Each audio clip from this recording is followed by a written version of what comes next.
Hi everyone! Welcome to Ana's Passion! Nasubukan niyo na bang iprito ang inyong pastry cream or crema pasticcera?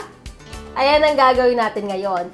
Very antique Italian dessert na crema fritta or fried cream. So let's get started.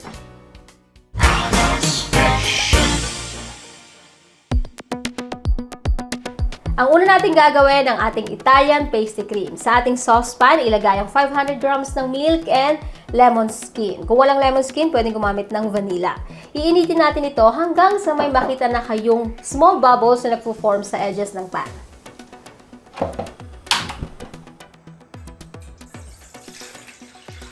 Habang naghihintay, proceed tayo sa egg yolk mixture. Sa bowl with 4 egg yolks, ilagay ang sugar. Whisk immediately until the mixture becomes smooth.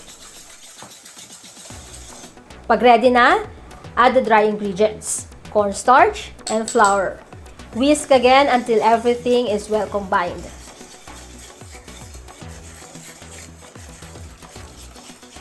Pag ready ng milk, remove the lemon peel. And maingat niyong itatransfer ang half ng hot milk sa ating egg yolk mixture.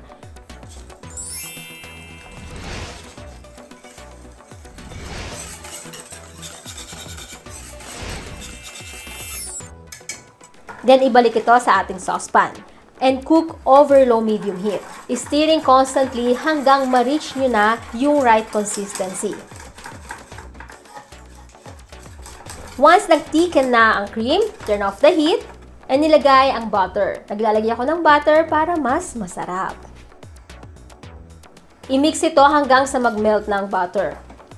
Para sa recipe na ito, kailangan natin ng mas thicker na cream. Hindi yung katulad na ginagamit nating filling for our donuts. Then, i-transfer ito sa baking dish and cover with plastic wrap.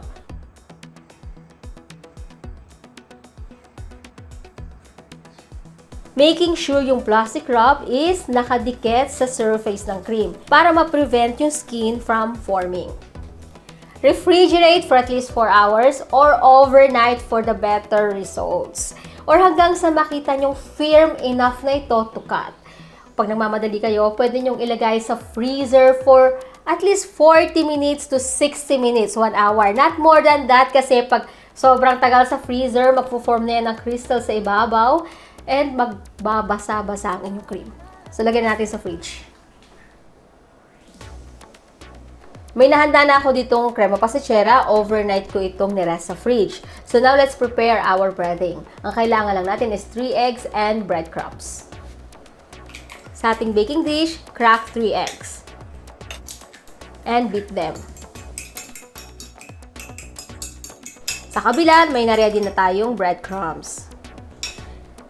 Gamit ang plate or cutting board, i-flip dito ang cream.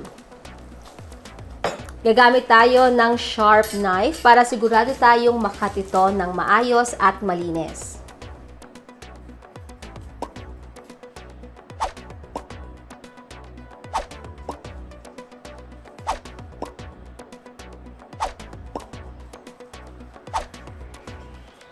Cut it into cubes, squares, rectangles, or even diamonds. Kahit anong shape ang prefer ninyo.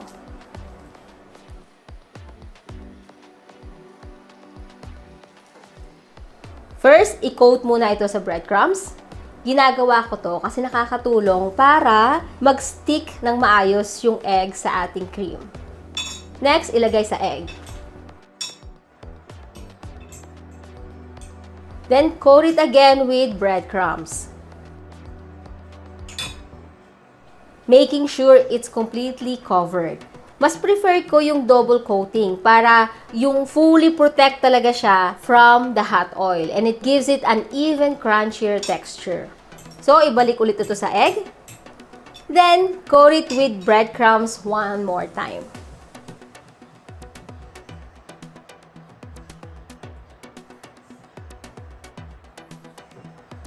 Ilagay ang coated cream sa plate and repeat with the remaining cream.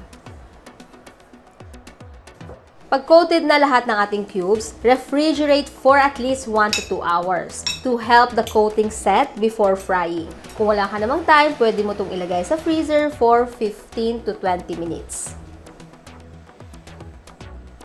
Now, ready na tayong i-fry ang ating cream cubes. Dahan-dahang ilagay ang coated cream dito sa hot oil. The ideal frying temperature is 170 to 180 degrees Celsius. I-deep fry natin ito over medium heat until golden brown.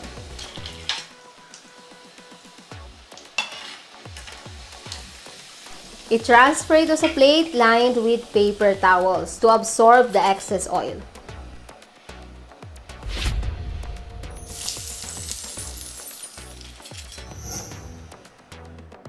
Let them cool completely. Then the final touch, magdadust tayo ng powdered sugar. O diba? Ang cute-cute ng ating crema fritta or fried cream. Ito na siya! Ang nakaka-surprise sa dessert na to ay yung dalawang textures niya. Yung crunchy fried shells and yung texture niya sa loob with a silky custard center. Let's open. Titikman natin.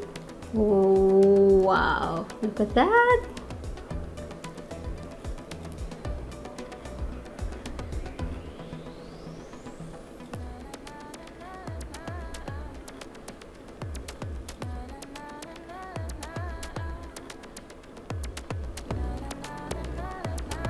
Perfecto.